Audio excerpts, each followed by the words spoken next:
You'll find in these interviews what's really interesting is that the voters that might have been supportive of John McCain maybe 8 to 10 years ago really aren't looking at John McCain right now. And a lot of that has to do with the fact that he apparently wants to keep us in Iraq indefinitely. And even military people, of which there's a large presence in Virginia, they are very concerned about that. We are veterans of the military service who support Barack Obama for president. Are you noticing a trend among military people? You know, traditionally, I think, at least it's perceived in the general public, that the military tend to side with Republican candidates more because of you know, sort of the perception that they're stronger on military stuff. So what's different this year? Well, it's actually a little bit of a misperception that people in the military support only Republicans. Among the officer corps, it breaks about 3 to 1 or 4 to 1 for Republicans. Among the enlisted, who outnumber officers 9 to 1, it's about 50-50. Don't mind my asking, what's your party affiliation? I'm a Republican. Fascinating. Okay. And you, sir? What's your party affiliation? I'm a Democrat, lifelong. We have another candidate they're going to be facing who is a veteran, which is John McCain. Tell me, for you as a veteran, about that dynamic between these two candidates, because Obama is not a veteran, so clearly for you, that's not the deal breaker. To me, whoever is elected as President of the United States needs to take care in committing America to war. My own personal view is that Iraq has been one of the greatest tragedies of United States foreign policy. That not only have we lost many lives, have we injured people permanently with traumatic brain damage and other types of missing limbs, coming back home to very poor care for veterans. I think that it's very important that whoever's elected will take great care. Barack Obama, unlike Hillary Clinton, his main rival in the Democratic Party, voted against the war right from the start. He didn't waffle on it. So I have John McCain believes in the old paradigms, which is in order to protect American interests, you have to back it up with military. There is a role for the military in American foreign policy, but the correct role is a means of last resort, not first resort. Let me ask you another question as a Republican, and this might be a little sensitive, but I'm going to ask you anyway. Sure. Did you vote for George Bush in either 2000, 2004, or both? Both times. Okay. How are you feeling about that decision now? I'm really upset that it wasn't something that worked out well. The reconstruction of Iraq was pretty abysmal. There clearly was no planning that went into it. Everyone knows all these stories.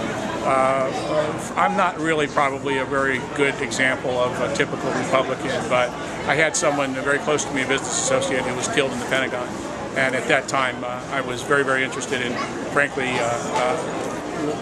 revenge. There's no other way to say it. Like a lot of people, probably. Pretty filled with anger. That's right. Right. Well, it was would be kind of hard for any of us, I think, to not feel that way after 9/11. Well, I'm supporting Obama for a number of reasons. First of all, I think across the board his domestic policy is very solid, and I think he's going to point the United States in the right direction. Secondly, I think that of all the candidates who've been in all of the primaries in both major parties and even in third parties, that Obama is the only one who actually does have a vision for moving America forward and actually can reach across divisions within parties and cross-party lines to help unite us and get us on a new footing and help us move forward after he's elected. As a Republican, it would be a fair statement to say that normally I would probably fall into John McCain's camp. But frankly, when I heard John talking about staying in Iraq for 80 or 100 years, it told me something about myself, in fact, that I hadn't realized, which is we're not looking at foreign policy the right way. We're looking at what Obama brings for me is a better vision for the future. And by that I mean when we occupy foreign territories over the last 50 years, people think that we actually have been dominating.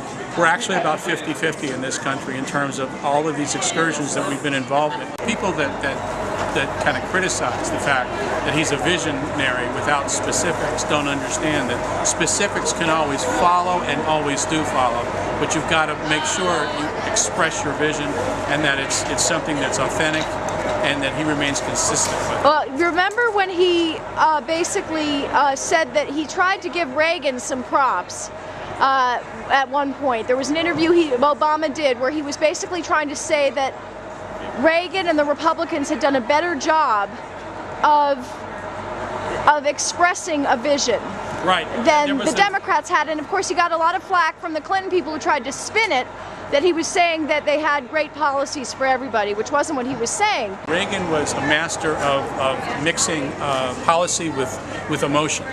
And he was taught to do that, and he knew how to do it because he was a very good actor. Some people say. I didn't think so, but essentially, what the Democrats have not, I don't think, learned. And there's a Democratic PhD on the West Coast who's been studying this for a long time, and I saw this recently. He said Reagan knew that voters react emotionally to language.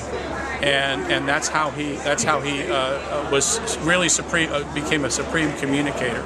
And this guy, this guy from UC Santa Barbara, has been saying that he's been consulting with Democratic campaigns for 20 years, trying to teach that.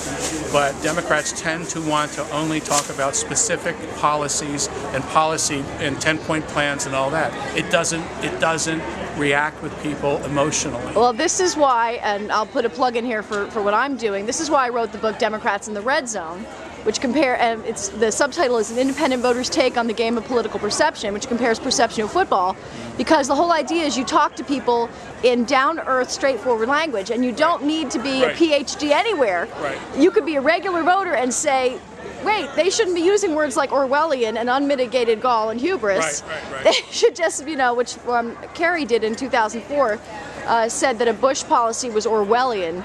I don't know how many heads that flew over. And I think Hillary Clinton is falling in the polls right now because she's the master of the 10-point plan. Her policies are fine for her constituency, but they're not touching voters other than the center and the left of the Democratic Party, and that's not going to win the presidency. Well, you're saying communication is an art, and being down to earth and straightforward is, Obama clearly has the edge on that. And we at Red Zone Politics think it's because he's a football fan. He knows about sports talk radio. Maybe the Democrats should be taking their clues from sports talk radio more than academia when it comes to their languaging. So I thought the best development in this election has been the talk radio on the right, on the far right, has been minimized. Yeah, that's been a wonderful development. Leaving T.C. Williams High School, the event has started. People are in, and there is still a long line stretching down King Street.